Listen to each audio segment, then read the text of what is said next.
I see him right there. Hey guys, what is happening? Hey Patricia, great to see you all, and thanks for being here. Yeah, here we are, live streaming on Facebook and YouTube with Andy Hall, who is the principal Dobroist for the infamous String Dusters.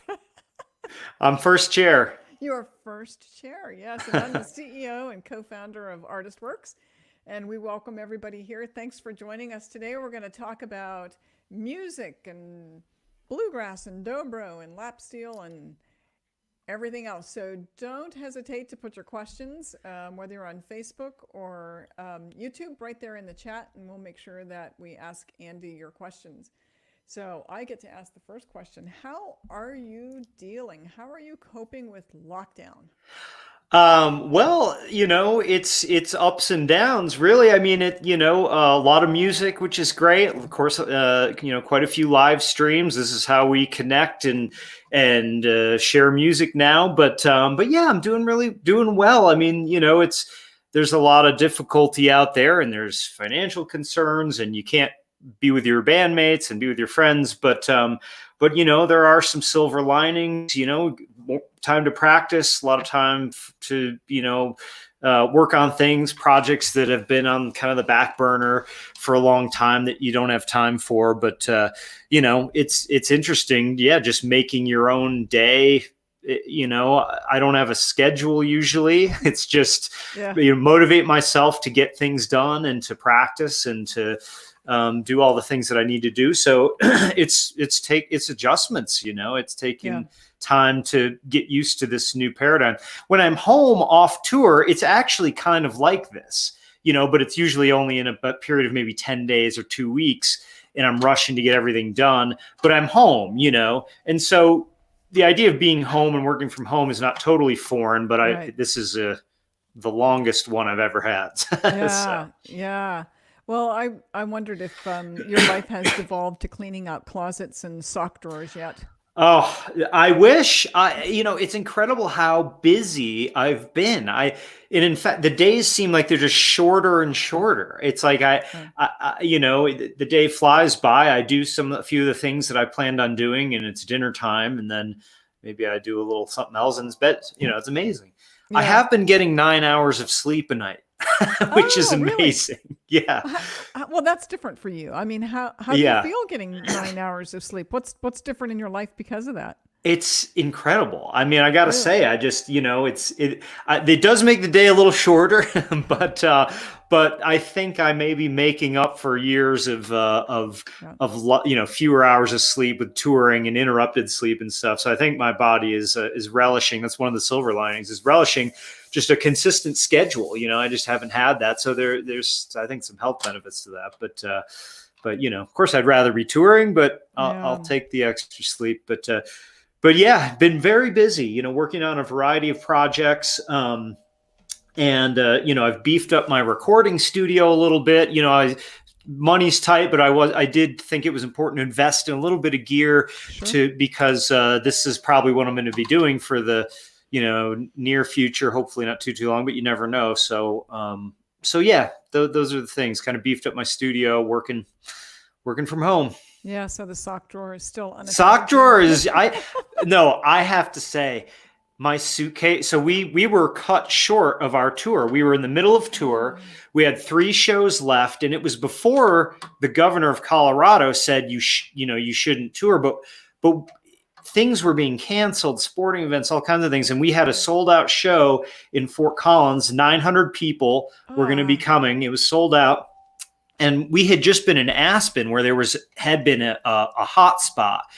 And we played 2 shows there, and it felt very weird. People were talking about it, it was. And so we woke up and we thought, we can't do the show today in Fort Collins. And we had 2 shows in Estes Park the days after, and we just pulled the plug. And then within a day or 2, all the shows canceled. But my suitcase remains packed in my spare room from 6 weeks ago. You've got a go bag. I mean, just in case this thing changes. If it just vanishes, I can leave at a moment's notice. I've been laughing. I have not unpacked my suitcase. That is hilarious.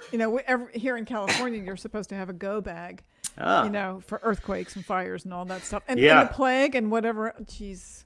Wow. It's crazy. So, a couple questions for you. I'm very curious, since I know you are pretty collaborative with your bandmates, the infamous String Dusters. How's that going? Are you doing anything creatively with some time that you have on your hands, or how are you collaborating with them, or are you? Yeah. Well, there's, obviously remote recording is a thing, and that's, it's been a thing for a long time, but we're taking advantage of that. Where the String Dusters are working on, a couple of projects right now, recording projects that we can do remotely, which is great. Really fun. It's fun because I get tracks, and there's my bandmates playing, and I add my part, and we send it around. And so there is some cool stuff going on in that regard that we got right on top of. We've been doing something we call SDTV, which is String Duster TV. Oh, cool. That's just, and it's the fun name, but really it's just one of the band members going live, and we'll have a guest on. We'll have one of the other String Dusters on. So it was Chris Pandolfi's birthday last week on one of the nights we did SDTV. So I was hosting. I had him on, and we had a little birthday party together. So that's great. So that was fun, and even some writing. I was sending some ideas back and forth with our fiddle player Jeremy on writing a song.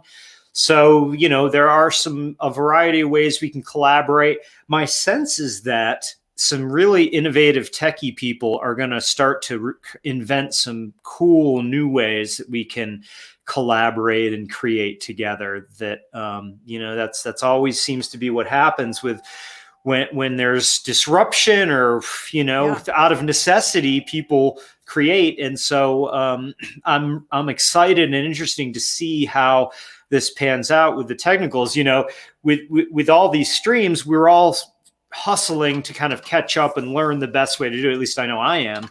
Yeah. And so my knowledge is increasing in this regard, and I'm sure the platforms will continue to get better and more interactive. And if we can get to where we can play music live together through a stream, that's going to be a big one. Boy. And there was 1 or 2 things that we had found. You have to be plugged into like an Ethernet cable. You can't do it on Wi-Fi, but we didn't have great luck with it. So, but if you can get to where you can play together all from different places live, that's going to be big. That would be huge. I mean, I just was part of a project down in Nashville called Project Music, and that certainly was a discussion amongst a lot of the music technology companies in that, how in the world can we get rid of this latency? Because it's impossible. Yeah, you can't do it. You can't do it. It's very difficult. But I know that the listeners are always enjoying, the viewers are always enjoying listening to the artist play. But like one of the things you and I have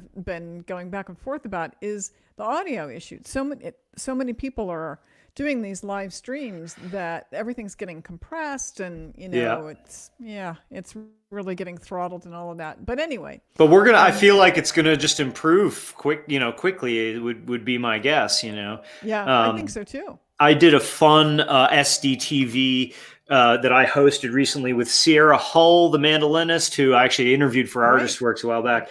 And we did this fun thing where, because we can't play together, but you can kind of hear when somebody, it's not too, you couldn't play together, but it's kind of close. And so Yeah. we would play a song and she would play a solo. And the moment she stopped, I would begin to play the solo. And we traded back and forth that way. It was kind of fun and Yeah. cute, but yeah. What a Yeah. great player. She's really a great player too. Yeah, she's awesome. Well, you got a couple of folks on here. I asked them to tell us where they're from. And Yeah. we have someone from Quebec, Oh, cool. Le Coteau, Awesome. and someone from Southwick, Massachusetts. Okay, cool. Welcome. And let's see, yes. Someone from Brazil, that's Marco, is from Brazil. Nice. And Lillian, Alabama as well. Awesome. Good to yeah. Thanks for being here, guys. Yeah, I'm so pleased everyone has joined us. A couple questions for you, Andy, if you don't mind. This one's kind of long, so I'm not going to put this one on the screen. I'm just going to read it. When you do your strumming, that includes strumming back towards your body with the thumb, how are you positioning the thumb so that the strings don't pull the thumb pick off? Yeah. Do you change the angle of your thumb? Yeah, that's a great question. Yeah, because I do a somewhat of part of the way I do my strumming is I do a pretty unorthodox move, which is I will strum backwards with the thumb pick. Most people strumming forwards is common.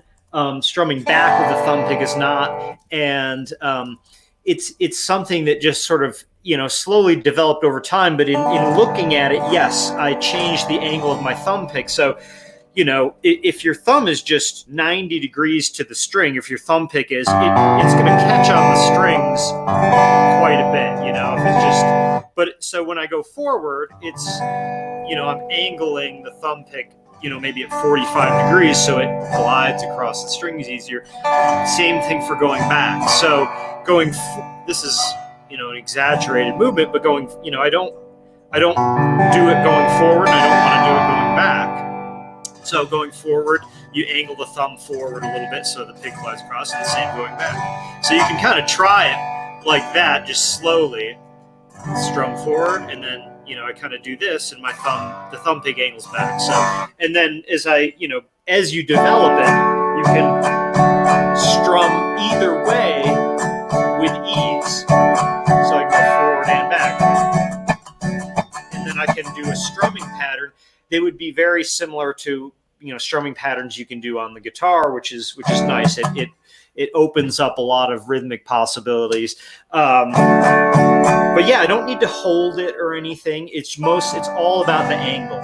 So yeah, that is how it happens. So angle it this way and back about 45 degrees or whatever works to just strum it across. So, but I know it is an awkward thing because it's something most people haven't done, but it's just like anything. If you give it a little bit of practice, it'll start to develop into this rocking back and forth motion with the thumb and with the whole hand, really. And you can develop that. It just takes a little bit of time. So that was a pretty cool question, then. That's good. That was a great question. And they must know me because I'm the only one who does that. Oh, okay. Well, see, that's a little nuance I didn't know about Andy Hall. So how about that? I suppose there's a few. Yeah, all right. So we've got some friends from North Carolina, from Central Oregon coast, Nevada, Nice. Hampshire, UK, Southern California. Awesome. Ciao, Andy Paolo from Italy. Those Yeah. guys have gone through a really tough time. Yeah. Wakanda and Bologna, Italy as Awesome. well. That's really great. Very cool. Yes, Ciao. it is. I have no idea what this question is about, so I hope it's not a prank. If it could is, I be. apologize. It could be. Our String Duster fans are wily. You never know, Okay. but we'll All right. see. So let's just. I'm gonna. I like that you don't know. I don't if it's know. a prank or not. Maybe I won't either. Okay. So that's a nice couch. Is that the couch that will be up for auction? Okay, Is so that that maybe the was a prank. I don't know. will Are be you up auctioning for off something auction. at the end? Eventually, I might be auctioning off everything. Could you? So I. That's But hilarious. the couch, yeah, I mean, the couch will, currently is not, but I'll keep you posted. They thought they were on Check eBay. Craigslist. I'm sorry about that. And then somebody else asked the same thing about the couch. Is it a futon or a couch auction? So I don't know what's going on. I have no idea what's happening. I apologize to anybody who's I got listening, 'cause this. don't have I a got clue. this particular couch for about $15 in the IKEA like reject area. Like the seconds or the slightly damaged. So I Stop think it. I paid like $15 or $20 for this, which Watch is why out. it's in the basement of my studio. You may be losing that thing, or else somebody's going to auction it off for you. The movers are going to show up. Oh my god! They can't have it. They're real. I'm This telling is my you, this is my live stream couch. there is a whole conversation happening here about the couch. That's a beautiful place to sit, and the couch isn't all that bad either. Speaking of which, can we get the auction please going?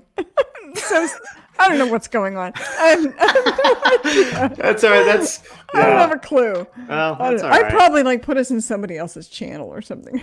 Yeah, right. Who knows where we are? Who knows what I This is- did?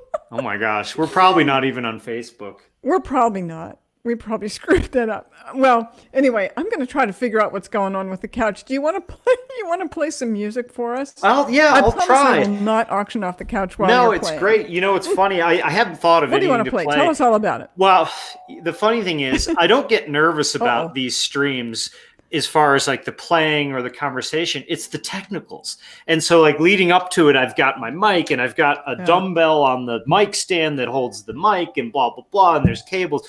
So like, and then I lose time. I didn't think of anything to really play, but I think I have one. I'll try it.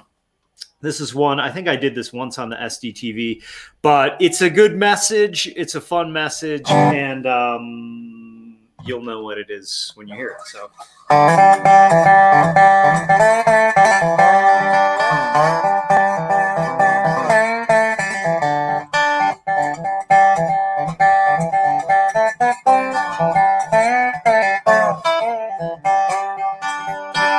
This little light of mine, I'm gonna let it shine. This little light of mine, I'm gonna let it shine. This little light of mine, I'm gonna let it shine, let it shine, let it shine, let it shine. Well, everywhere I go, I'm gonna let it shine. Everywhere I go, I'm gonna let it shine. Everywhere I go, I'm gonna let it shine, let it shine, let it shine, let it shine.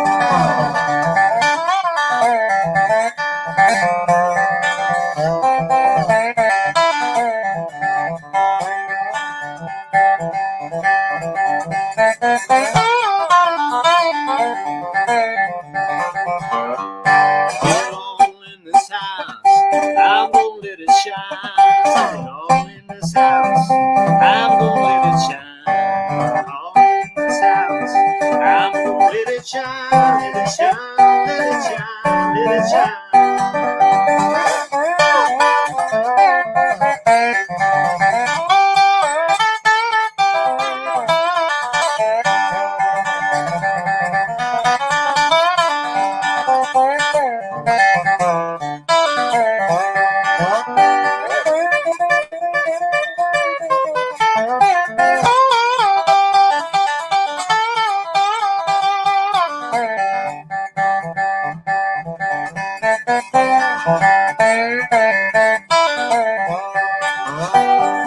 This little light of mine, I'm gonna let it shine. This little light of mine, I'm gonna let it shine. This little light of mine, I'm gonna let it shine, let it shine, let it shine, let it shine.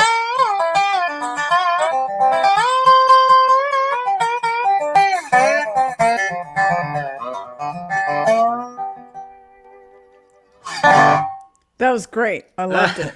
I loved it. I put some new strings on. I got a little out of tune there. Yeah.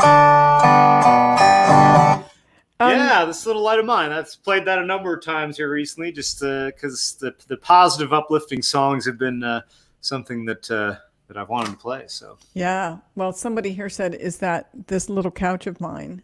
Because we don't know. We still don't know what's going on with the couch. the couch is a hot commodity right now. I swear to God, we're in the middle of somebody's couch auction. This old gray couch. So tell us a little bit about the Dobro, Andy. What do you play in there? And do you have, is that your normal? I know I've seen a yellow one, haven't I? Yeah, the yellow one is it needed a few adjustments, and then everything went south, and I haven't had a chance to get it back to Paul Beard, who makes them. This is the first beard that I got, my mahogany bell beard that it's called. The bell is it has a second cone in it, so it's got the main resonator cone, and then there's another cone in here that acts as almost like a tone ring, it's slightly resonant, and adds a little bit of high end, just a little bit of brightness and sustain. Live, when I plug in, it doesn't really make a difference, but acoustically it makes a nice difference, and I just love this instrument. It's mahogany, and just the way it's broken in over the years, and it's just a beefy. It's a beefy tone, and it has this hip shot tuner, which is great because I used to take two Dobros around with me, one in a D tuning and one in G tuning, and now with this I can just flip this and I can be in G tuning or in D tuning, and it stays right in tune, and you just boink, and you have both tunings available to you. So the D tuning is a lower tuning. The new strings sometimes will stretch,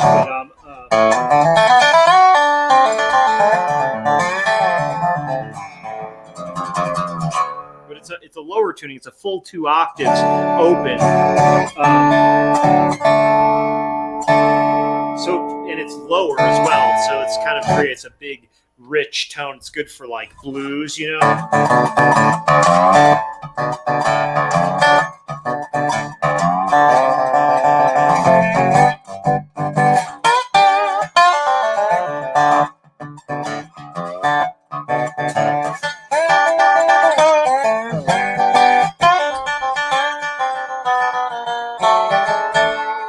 So I use it a lot for blues, and specific other songs in the String Dusters repertoire. But and it's great for solo dobro. The D tuning is great if you're playing by yourself because it has this low kind of register. It's a good like palette, and because it's full 2 octaves open like this, you just have this wide range. It creates this big kind of rich sound.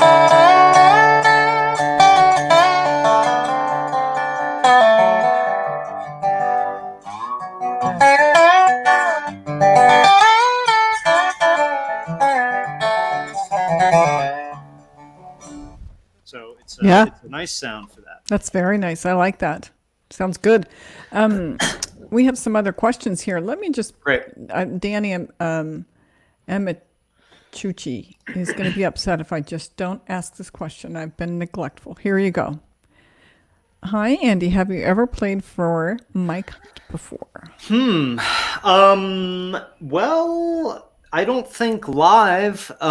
It's possible maybe I played on a recording, but that doesn't ring a bell. If I did, I apologize. I've played with a lot of people, and I probably would remember it if I played live with them in any show. But definitely have done some recordings. But oh God, okay. Is this ringing? The penny dropped? No, yeah, no. It's not. This is yeah. So we should take that down? Maybe. It's a good one. It's a good one. Let's put this one up. It's a good one.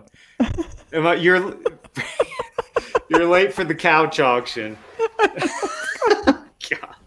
And I really would love Patricia, to find out what's going. You've never had a Facebook live stream like this. No. This is my fault. It's my fault. I apologize. I think it might be you. These are my people. because They have to be. All right, so let's get serious. Let's get serious about this question. All right, so let's get serious about the questions for now. Okay. So here's one for you. What is your favorite festival? boy, that's a tough one. I mean, You play a lot of them. there's a lot of great festivals out there. I hate to play favorites. I'll tell you one of the ones that was a killer for me, that when it was announced that it wasn't going to happen this year, was Telluride Bluegrass. That is, to me, just one of the quintessential amazing bluegrass festivals. You know, it's in probably the most beautiful setting you can imagine in Telluride, Colorado, in the Box Canyon, and it's where all my my heroes kind of came up, and they play every year. Jerry Douglas and Sam Bush and all those guys, and all friends of mine, band Green Sky Bluegrass, and Yonder Mountain String Band, and all those kind of great jam bands, and had just a lot of great experiences there playing with different people. And just hearing that was canceled, was a tough one. We were scheduled to headline it this year. We were going to headline Saturday night for the first time ever, after kind of 15 years of working our way up through the ranks. But it's okay. It's just that I just love the community there, the vibe there. But there's so many great ones. I love Delfest. I love Gray Fox. I love Blue Ox. Strings and Soul is way up there. Strings and Soul is a festival that happens on the beach in Mexico every December. That's rad. So that's the one she was mentioning, or he was mentioning. Yeah. Oh yeah, it's so fun. I mean, it's just if you're into bluegrass and you like sun and the beach, it's paradise. So Rocky Grass is great. We go to Rocky Grass is great. Yeah. Yeah. Same folks who put on Telluride, Planet Bluegrass. So. Yeah, that's right. Oh, they're such a great organization. Yeah. I like them all. Yeah, they're great. Oh, sorry about the couch comment here. So let's see. Okay, I don't know about this question. Will you do a porch pickup? I'm sorry, this is about the couch. I just got that. Patricia, okay. They're killing you. And they're killing me. All right. So anyway, I'm glad you didn't get the other one, because this is crazy. I'm telling you, it is. It's all about the casting couch. But anyway, let's get back to the music. So auditions to be held after the stream. Well, they're talking about the casting couch and all that stuff. But I did want to ask you. I know that you guys play a lot. You're not playing probably through the end of the year. You had mentioned that.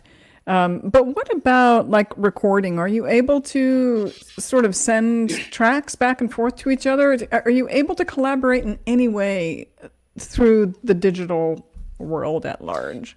Yeah. Well, definitely. Yeah. Like I said, we are working on a project right now. I don't want to, tell too much about it, because it's definitely something in the works. But yeah. And the cool thing is we're working on sort of a very specific project right now, sending tracks around. But I'm excited to just kind of experiment a little bit in that regard. When the String Dusters are in the studio, time is of the essence. We're in between tours. We have this amount of time to get the record done. We have to get it done.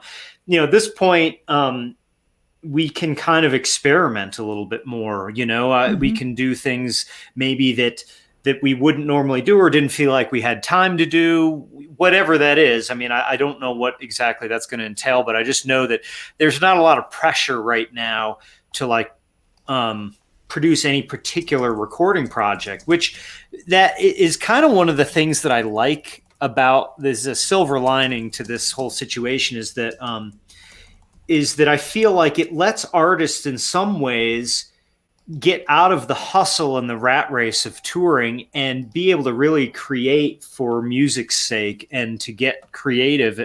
It's hard to be creative when you're touring so many shows. You get home, you have time to do just the essential things, and then you're back out on the road. Now there's more time, and I feel like it hopefully will allow us more time to be creative, like with our recordings and sending tracks back and forth and stuff. But yeah, I mean, this is all still pretty new, I mean, So like I say, we've already got one recording project almost done, and we're going to keep working on more. But we're all finding our way here, you know. Yeah, it's a real maze to kind of navigate, especially when you're, performing artist and creative type like yourself. So you are in Colorado, living where? Well, somewhere in Colorado.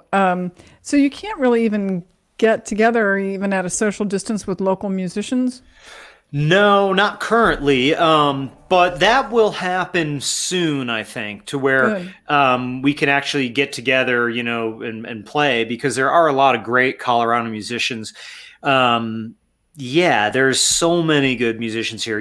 Two of my bandmates live here in Colorado. Friends of mine from Green Sky Bluegrass live here. Friends of mine from the band Leftover Salmon live here. Mm. Friends from Yonder Mountain String Band and String Cheese Incident. All these great bands from like the Jamgrass scene live here, and so I look forward to that. When we can at least get together and do a live session, or do something together. Because Yeah. this is the longest I've been since I was like a child, since I started playing music a lot, that I've gone without playing with somebody else. Yeah, that's weird. I mean, probably this is the longest I've gone in 25 years without like playing music with another human, like in the same Mm. space. Yeah. So you miss that, I miss that. That's one of the great things about being a musician, is getting to play with other people and collaborate, like, in the physical space. I mean, I love all the technology, and I'm sure it'll get great, but there's something about sitting with somebody I and being know. able to play and interact with them that I can't see how this could ever replicate. But Yeah. so Yeah. that won't be too far off. Yeah, I think you might be right on that, but like, has sort of this mental space for you given birth to any kind of creativity or any, tunes going through your head that maybe you're gonna get down on paper? Yeah, I mean, it's definitely an interesting creative space. It's funny because I have had a lot just to do, like, of things like work projects, all variety of things. So, and the days just kind of vanish. I mean, I'm Yeah. in this like weird, just space of being at home, and the days and weeks kind of just blend together. But yeah, I mean, I'm planning a recording project of my own, to do like a Dobro record. I'm pretty excited about that. So I'm kind of currently brainstorming ideas and songs for that. I looked in my hard drive. I have probably at least 50 Dobro instrumentals that have never seen the light of day. Oh, wow. And so, yeah, like getting creative in my home studio. I'm excited about that. Writing, I've been writing some songs. So yeah, I mean, that's what this time is for, to me, is to be kind of quiet, be a little more peaceful, be creative, in my own space as best I can, and to write and to rest. Yeah, I think at first when we all had to start social distancing and of course shelter at home, it felt like a snow day at first. Right. Oh, let's, we don't have to really work or whatever. And I kind of had a feeling, and some of the people I've spoken with had a feeling, well, this is, we're going to do this for 2 weeks here, so maybe I can, bake bread or something. But then there's just a little bit of panic sets in too. Oh my gosh, is this going to be the way we are until there's a vaccine?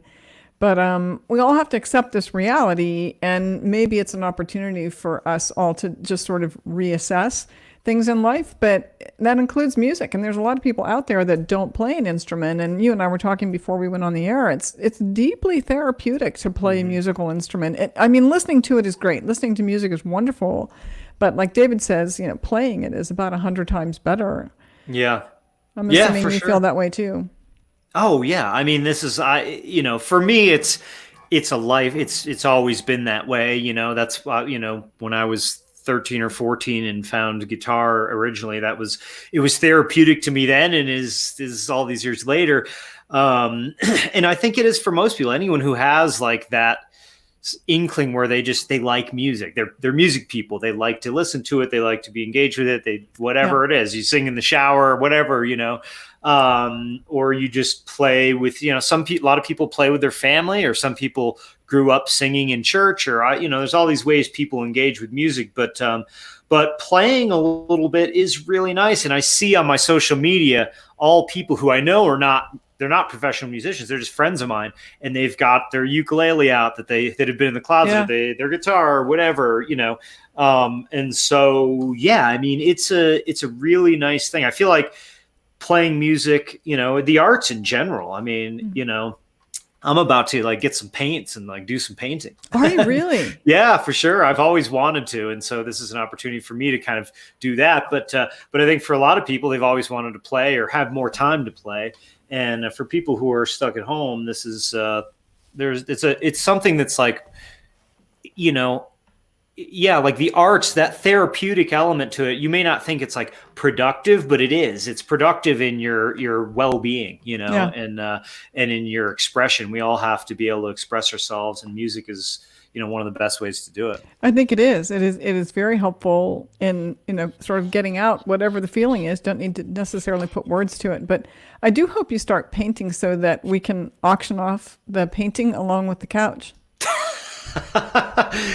Yeah. Oh, look, a legitimate question. A legitimate question. Favorite mics for Dobro recording? Yeah. So I have currently a vintage Neumann KM86 that I love, and I pair it with a Royer ribbon microphone. So the Royer is a darker sounding mic, but very rich and realistic, but a little on the dark side. And then the KM86 is a nice, bright, classic condenser Neumann kind of sound.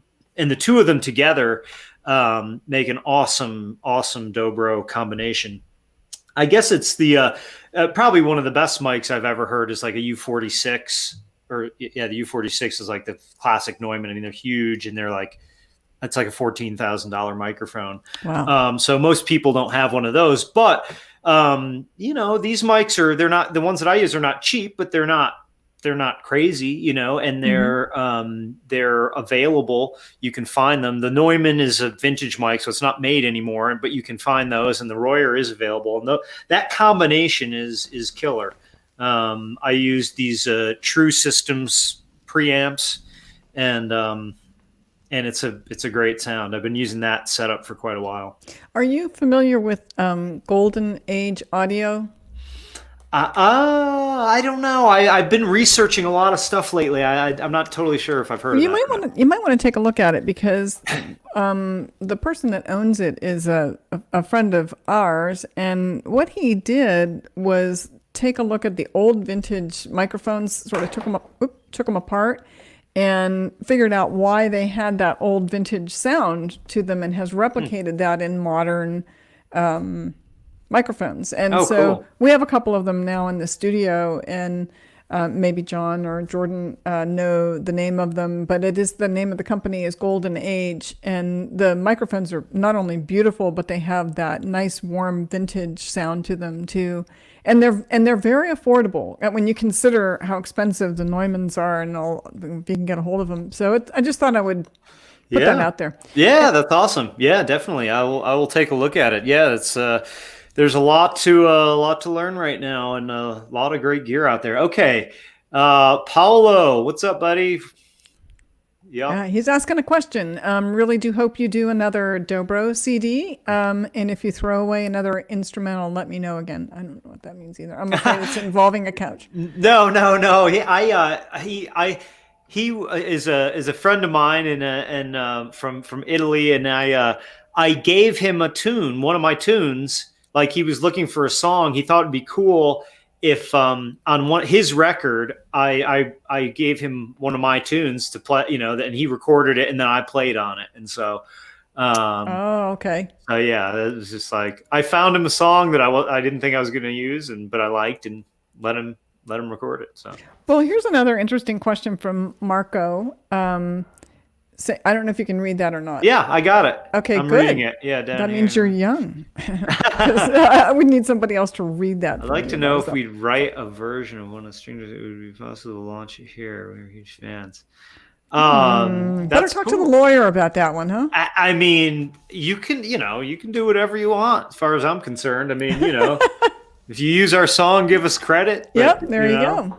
There you go. I think it's great. It's fun to, it's fun to take people's music and make it your own. There should be no rules in art until money's involved. Right, right, right. Well, here's another question for you. What are your favorite strings? What gauge Yeah. is your favorite string? Yeah, I used to use GHS, a GHS set, the Shearhorn set that had a 17 and a 19. I think it was 17, 19, 28, 36, 46, 56. The two highest strings were heavier than normal. And then I stopped using that because I just like the snappiness I've realized of the slightly lighter strings. So I used D'Addario J42s, 16, 18, I guess 28, 36, 46, 56, I think. But yeah, the standard 16, 18 on the high strings I like. The heavier ones, some people like that, but I like when they're a little snappier. So that's it. Yeah, I mean, nothing fancy. When I'm on tour, I change my strings every day so they stay, because I will destroy a set of strings in one string duster set. They're just Holy cow. Yeah. And usually it's like if I could change them during the set break, I would, but I don't have time. Well, here's another question from Libby. Yeah. Your preferred finger picks and bars? Well, that's a great question. I use the Shearhorn stainless steel bar. I like it because it's kind of small. I mean, it covers as much of the strings as you need, but it's just like low profile in your hand, and it's really comfortable to me. Some bars are taller, like this way, and I find that I just like to get my whole hand around the bar. So the Shearhorn stainless steel bar I love. I just love the feel of it. Always have. Picks, blue chip thumb pick is amazing. It's like a metal wrap with like a plastic pick, but they last a really long time.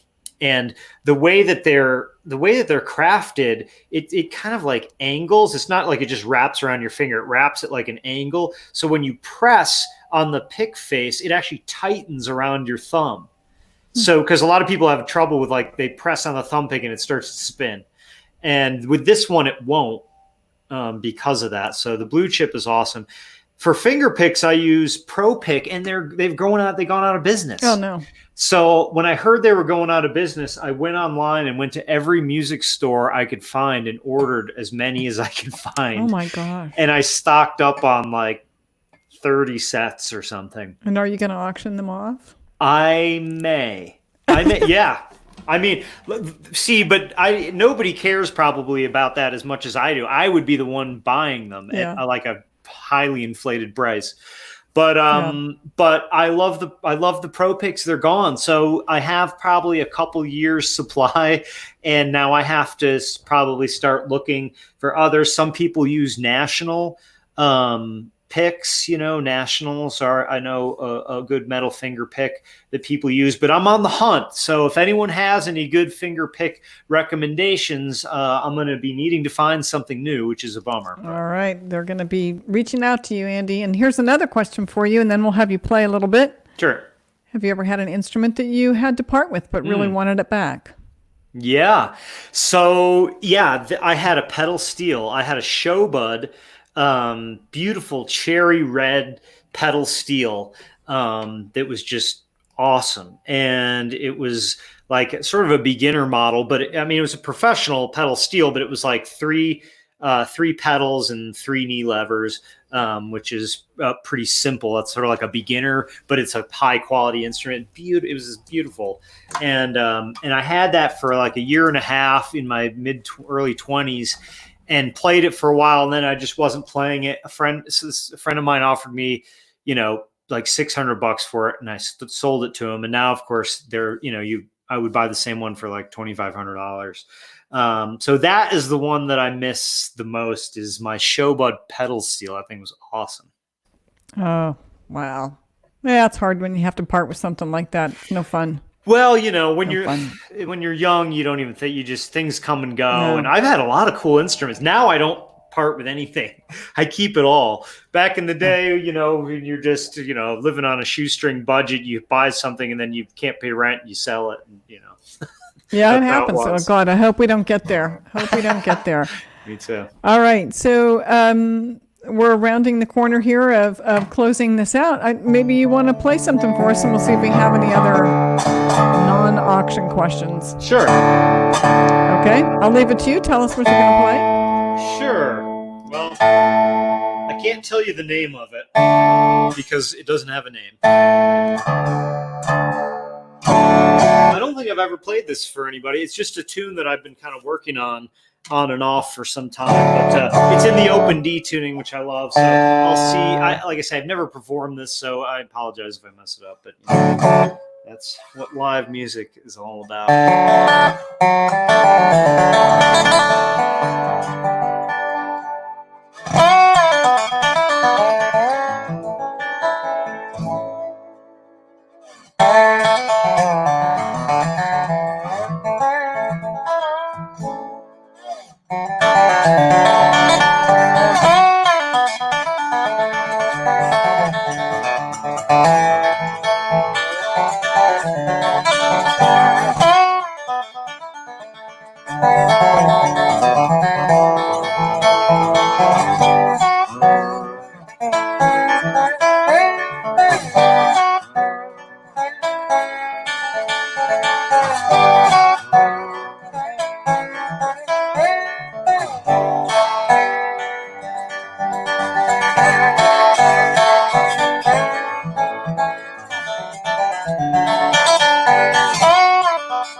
Wow, that was great.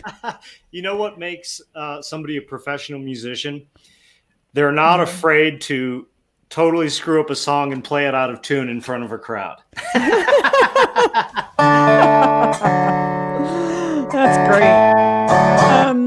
So just a couple of final questions here. Are the Dusters planning a big return back to the stage when things clear up? I imagine it'll be a big moment for you guys when you can get back in front of a crowd again. Anything into next year yet, or is that just not the case? You mean shows for next year? Yeah. Yeah, I mean, our calendar is full. I Great. just don't know how much of it is going to happen, So the next time we are scheduled to play is mid-July for a weekend with Gray Fox Bluegrass Festival and String Summit, and the festival is the schedule is packed all the way. We're planning for next year. Who knows how much of that is going to happen? Nobody knows. So that's kind of the hard part is I don't know if I'm going to start playing again in mid-July or in 2021 or what. So Yeah, we don't know. So we don't know, but we are the moment it is safe and responsible to go out and jam. We're going to do it for sure. No doubt you are, and maybe you can sort of retrofit some of these missed gigs, because I know you have a very loyal crowd. You have a very loyal Man. fan base, and I know they're sorry that you're not out there playing. And Well, it's therapeutic for the fans and for the band. I mean, that's one thing about our type of music. Is that like festivarians and people who like to see like jamgrass bands and stuff. They go not just for this to sit and watch the music, but to interact with their friends and to have experiences and to get uplifted and dance. And there's these things that we're missing right now, and it's hard to be missing them. And so but we'll make it, and it'll be good. But we're just going to have to be tough and deal until it can come back in that way. Yeah, and stay home. Yeah, stay home. Wear a mask. I think there's 5 counties in the Bay Area here where you are required to wear a mask, and we just want everybody to stay home, stay safe, make some music. And Andy, you guys have SDTV. Maybe let's just tell everybody when that is, and sure. we'll have them tune in. Yeah, we've been doing every Tuesday and Thursday. A lot of times we'll do it on both the String Dusters Instagram and Facebook, depending. But yeah, tune in. It's usually 6 p.m. Mountain, 8 p.m. Eastern is usually. But check the socials. Sometimes it'll vary depending on when people can do it or whatever. But yeah, Tuesdays and Thursdays, SDTV in the evening, on the String Duster social media. So check that out for sure. Okay, that sounds great. All right, Andy, thank you so much for joining us and playing and talking and auctioning off that couch. I just know it's going to get a good bid. And that's right. Well, we'll raise some money for Music Cares or something. Yeah. Well, great to see you, and always wonderful to hear your music. And it's uplifting. And of course, I love hearing it because it's good. Thanks, Patricia. It's great to see you, and I appreciate you having me on. Absolutely. Yeah. Absolutely. All right. We'll see you again soon. All Bye, right. everybody. Bye. Bye-bye.